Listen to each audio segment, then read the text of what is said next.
জায়গা জমির মালিক তোমরা, আর আমি মোহাম্মদ, আমার তো খাওয়া হয় না, তুমি কেন আমাকে বিয়ে করতে চাও খাদিজা? আম্মাজান খাদিজা বলেছিল, হে আল্লাহর পয়গম্বর, রতনকে রতনই চেনে, আমি জানি আপনি কেমন মানুষ, আমি খাদিজা কথা দিলাম কোনোদিন আপনাকে কষ্ট দেব না। দিনের দাওয়াত দিতে যাবেন, আমি খাদিজা আপনার ভাত রান্না করে খাওয়াবো, আপনি দিনের দাওয়াত দিতে যাবেন, আমি খাদিজা আপনার জামা কাপড় পরিষ্কার করে দেব। হে আল্লাহর পয়গম্বর, আপনি আমাকে নিরাশ করবেন না, আমাকে বিয়ে করেন। দুজনের বিয়ে হলো।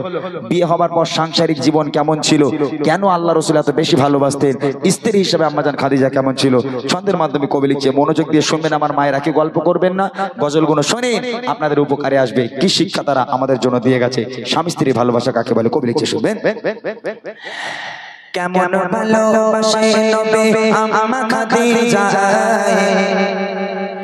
কেমন ভালোবাসে নবী আমা খাদিজা, যে ভালোবাসায় খুশি হলে আল্লাহ দয়াময়, যে ভালোবাসায় খুশি হলে আল্লাহ দয়াময়। কেমন ভালোবাসে নবী আমা খাদিজা, কেমন ভালোবাসে নবী আমা খাদিজা, যে ভালোবাসায় খুশি হলে আল্লাহ দয়াময়, যে ভালোবাসা খুশি হতে আল্লাহ দয়াময়। ধনী ঘরের হয়ে আমা খাদিজা নবীর কাছে এসে পালে করব ছেলিকা, নবী বলে ও খাদিজা কেন চাও আমায়, নবী বলে ও খাদিজা কেন চাও আমায়, রতনকে রতনে ছেড়ে অন্য কেহ নয়, রতনকে রতনে ছেড়ে অন্য কেহ নয়। কেমন ভালোবাসে নবী আমা খাদিজা, কেমন ভালোবাসে নবী আমা খাদিজা, যে ভালোবাসায় খুশি হলে আল্লাহ দয়াময়, যে ভালোবাসায় খুশি হলে আল্লাহ দয়াময়। দিনের দাওয়াত দিতে গেলেন নবী, কোনোদিন রাত 12টা, কোনোদিন 1টা, কোনোদিন 2টোর সময় আল্লাহ রাসূল বাড়িতে আসতো দিনের দাওয়াত দিতে। একটা দিনের জন্য দয়ার নবী দিনের দাওয়াত দিয়ে বাড়িতে এসে দরওয়াজার সামনে দাঁড়িয়ে দুবার, কোনোদিন দরওয়াজা এরকম টোকা মারার প্রয়োজন হয়নি। রাত 12টা হোক, 1টা হোক আর 2টো হোক, যত রাত হোক না কেন, আল্লাহ রাসূল বাড়িতে এলো, একবার শুধু দরওয়াজা এরকম টোকা মারলো, সঙ্গে সঙ্গে দরজা খুলে যেত। আম্মাজান খাদিজার সামনে দাঁড়িয়ে আল্লাহ রাসূল বলছেন, ও খাদিজা তুমি কি সারা রাত ঘুমাও না? বলছে কেন? বলেন আমি একবার টোকা মারার সাথে সাথে তুমি দরজা খোলো, কেমন করে পারো খাদিজা, তুমি কি ঘুমাও না? আম্মাজান খাদিজা বলেছিল, হে আমার স্বামী, হে আল্লাহর পয়গম্বর, আপনি যখন বাইরে থাকেন আমি খাদিজা ঘুমোতে পারি না, বড় টেনশন হয়, বড় ভয় হয়, না জানি কাফেরেরা আপনার উপর কোনো আক্রমণ করলো কিনা, আপনার কোনো ক্ষতি করে দিল কিনা, এই টেনশনে আমি খাদিজা সারা রাত ঘুমাতে পারি না, দরওয়াজার গোড়ায় বসে বসে আপনার জন্য অপেক্ষা করি, আপনার পথ চেয়ে বসে থাকি। আহা কি ভালোবাসা। আর আমার ঘরের মায়েরা, ছেলে যদি রাত 12টার সময় চাকরি করে বাড়িতে আসে, দরজায় টোকা মারা দূরের কথা, কিল মেরে, এই রেজাউলির কথা বলি না, যখন প্রোগ্রাম করে বাড়ি আসে রাত 2-3টের সময়, ও বাড়ি গিয়ে একবার টোকা মারলে বউ দরজা খোলে, দরজা ভেঙে দেবে, লাথি মেরে ফেটে যাবে। আমার মায়েদের ঘুম ভাঙে না, সব জান্নাত থেকে ঘুরে বেড়াচ্ছে। উদি বলে আমার স্বামী আমার সোনার চাঁদ, আহা স্বামীর প্রতি কি ভালোবাসা। আম্মাজান খাদিজা কেমন ভালোবাসতো আল্লাহ রাসূলকে, দেখেন বলেছে, দিনের দাওয়াত দিতে নবী যায় গো দারে দারে, অপেক্ষাতে বসে থাকে বিবি নিজের ঘরে। দিনের দাওয়াত দিতে নবী যায় গো দারে দারে, অপেক্ষাতে বসে থাকে বিবি নিজের ঘরে। দরজা টোকা দেবার সাথে দরজা খুলে যায়, দরজা টোকা দেবার সাথে দরজা খুলে যায়। বিবি বলে আপনি ছাড়া ঘুম নাহি হয়, ও বিবি বলে আপনি ছাড়া ঘুম নাহি হয়। কেমন ভালোবাসে নবী আমা খাদিজা, কেমন ভালোবাসে নবী আমা খাদিজা, যে ভালোবাসায় খুশি হলে আল্লাহ দয়াময়, যে ভালোবাসায় খুশি হলে আল্লাহ দয়াময়। একদিন নবী পাক বাড়িতে এলো, দরওয়াজায় টোকা মারলো, দরওয়াজা খুলে গেল। আম্মাজান খাদিজার সামনে দাঁড়িয়ে আছে। আল্লাহ রসুল আম্মাজান খাদিজাকে দেখে হাউমাউ করে কেঁদে ফেলেছে। কেন জানি?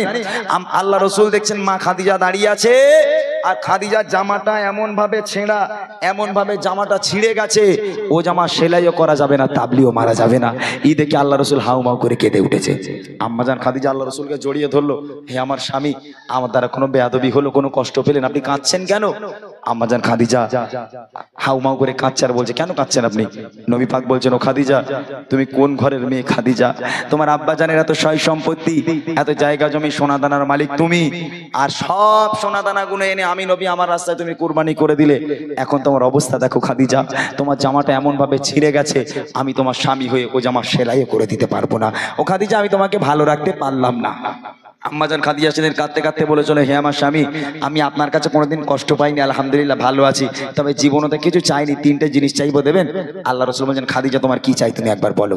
আম্মাজান খাদিজা বলছে, আমার প্রথম নম্বর দাবি হলো, আমি খাদিজা যেদিন ইন্তেকাল হয়ে যাব, আমি খাদিজা যেদিন মারা যাব, ওই দোকান থেকে কাফন কিনে পরালে হবে না, তাহলে আপনার এই পিরান, আপনার এই জুব্বা মুবারক আমাকে কাফন করে দিতে হবে।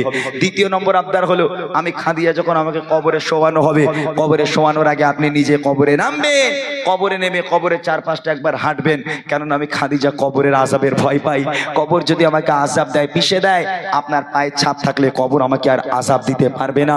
আর তৃতীয় নম্বর আবদার হলো, মুনকার নাকির ফারিস্তারা যতক্ষণ আমার সওয়ালের জবাব না করবে, আমার কবরের পাশে থেকে আপনি বাড়ি যেতে পারবেন না, বসে থাকতে হবে। এই তিনটে আবদার কি আমার রাখবেন? আল্লাহ রাসূল বলেছেন, ও খাদিজা, তোমার তিনটে আবদার আমি মেনে নিলাম, তোমার তিনটে আবদারই আমি রাখবো। আমার মায়েরা এরকম আবদার করেছে কোনোদিন স্বামীর কাছে যে আমি মারা গেলে একটু মৌলী সাহেব দাওয়াত করে খাইও, একটু এতিম ছেলেদের খাইও, একটু খতম পড়িও, মিলাদ দিয়ে এসব আবদার করে? ওসব না, আমার মায়েদের আবদারই দেখো, এই ঈদ হয়ে গেল তো দীঘায় যাবে না, একটু বকখালি যাবে না, আমার মায়েদের আবদারে রাখো। কিন্তু আম্মাজান খাদিজা কি আবদার স্বামীর কাছে করেছিল দেখেন। বিবি বলে, ও গো স্বামী, মরণের পরে কবরে শোয়াবেন আমায় জুব্বা কাফন করে, কবরের চারিপাশে ঘুরবেন ঘেটে ঘেটে,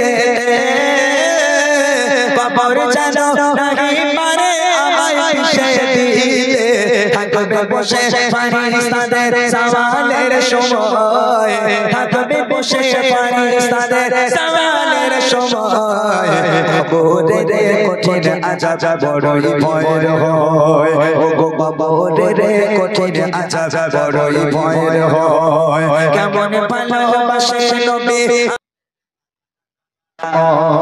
যে ভালোবাসায় খুশি হতেন আল্লাহ দয়াময়। ইন্তেকাল হয়ে গেল, আম্মাজান খাদিজা মারা গেল। প্রথম নম্বর আবদার, এই জুব্বা দিয়ে কাফন পরাতে হবে। আল্লাহ রসুলের জুব্বা দিয়ে আম্মাজান খাদিজাকে কাফন পরানো হলো। দ্বিতীয় নম্বর আবদার ছিল, কবরে খাদিজাকে রাখার আগে আল্লাহ রসুলকে কবরে নামতে হবে।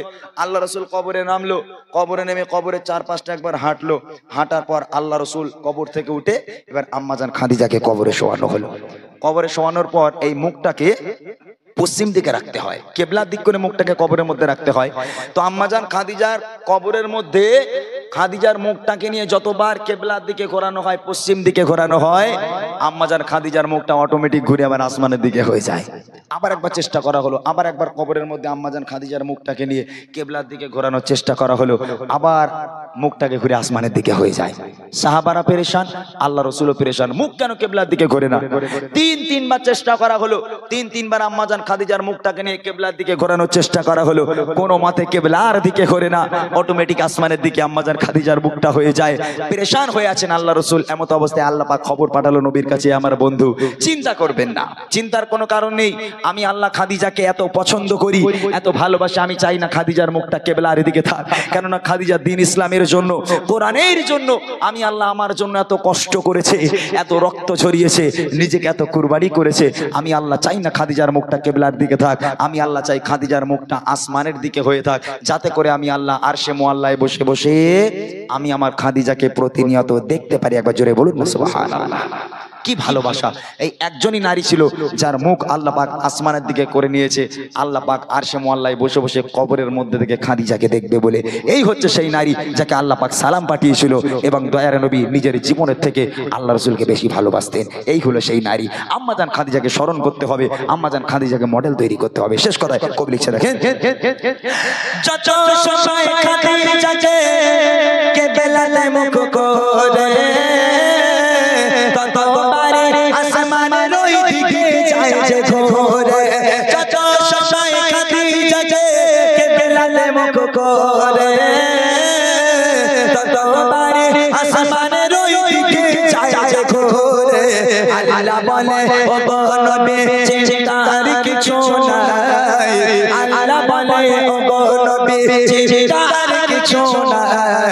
খাদিজাকে দেখব বলে আমি সর্বদা, ও গো খাদিজাকে দেখব বলে আমি সর্বদা। কেমন ভালোবাসে নবী আমার খাদিজা, কেমন ভালোবাসে নবী আমার খাদিজা, যে ভালো